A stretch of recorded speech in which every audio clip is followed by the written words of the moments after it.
Getting your shit together, gosh, just makes sense. It's, I wouldn't know how to explain it.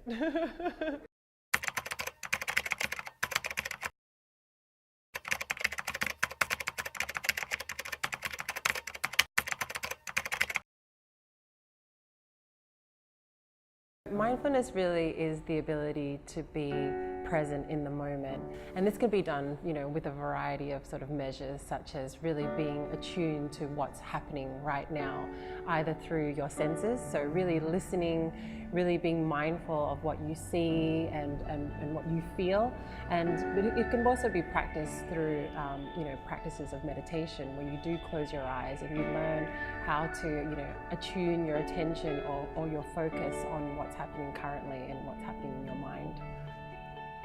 Mindfulness is a concept of how to live life. What the definition of mindfulness is actually just being in the present without judgment. Mindfulness is really about being in the present moment with what you're experiencing, with your thoughts, with your feelings, with your experience, with your senses, and being able to be in the present moment with those, and with compassion and without judgment of what comes up for you. The benefits of mindfulness are well published. You've got stress reduction, you've got creating space so that you can be more creative. You've got, it reduces rumination and increases benefits in people being able to relate to each other and improves relationships. But I also think that mindfulness has another benefit that's not as widely talked about, and I think it's about becoming more aware and more conscious in their lives.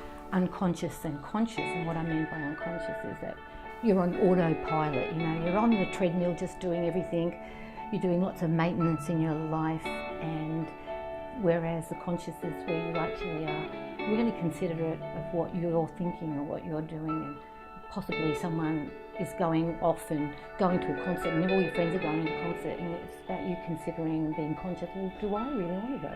How do I feel about going there? And making choices from your own awareness.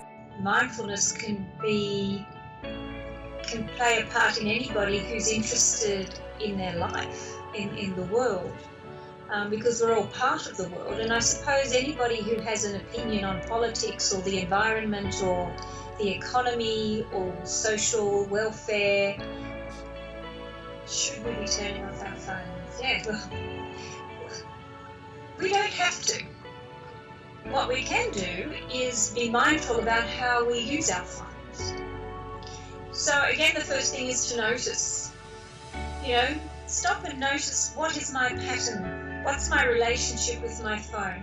How do I use my phone? And really coming into awareness around my automatic behaviour with it, that if I'm not talking to someone, if I'm not doing something, I just flip through and spend 2 hours, and all of a sudden I've spent 2 hours and all I've done is a lot of this. I think that it can be extreme to say that we need to turn off our phones. What might be something that might be more useful is to say, maybe I'm not going to check social media until after I've had breakfast.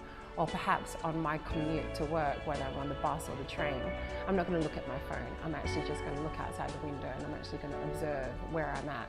On my walk to work, perhaps I'm going to look around and look down and notice the buildings and notice people, instead of just thinking about what I've got to do at work today. I think we have this responsibility sometimes to create some type of strategies so that we are not constantly connected and that we're not constantly distracted by what's going on in other people's lives through our phone. We definitely find that, working with the younger populations, that mindfulness is, sometimes considered like, what is that?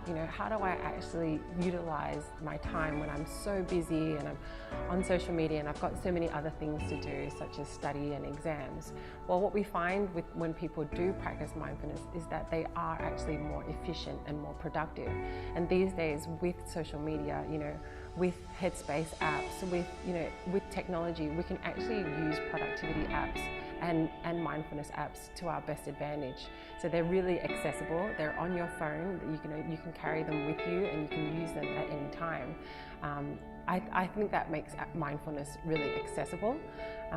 Understanding also, with social media use, that sometimes we are on our phones too much, and that, but not all technology is bad. Like, how can we actually use technology in our favor and utilize some of the applications that are coming out to help us to become more present and more centered? Mindfulness sometimes has a stigma attached to it. So sometimes people think that mindfulness is attached to floating off into cosmic space and meditation, and that mindfulness is just about meditation and, Buddhism. The beauty of mindfulness is that, it really isn't just about a spiritual practice. My name is Hoang. I'm the founder and head psychologist at the Indigo Project. The Indigo Project is a boutique psychology and mindfulness studio. So we run a psychology practice which really aims to break down the stigma of seeing someone or talking about mental health. And we also run yoga and meditation classes during the day and innovative and creative events at night time for people to really essentially help them get their shit together and keep it together.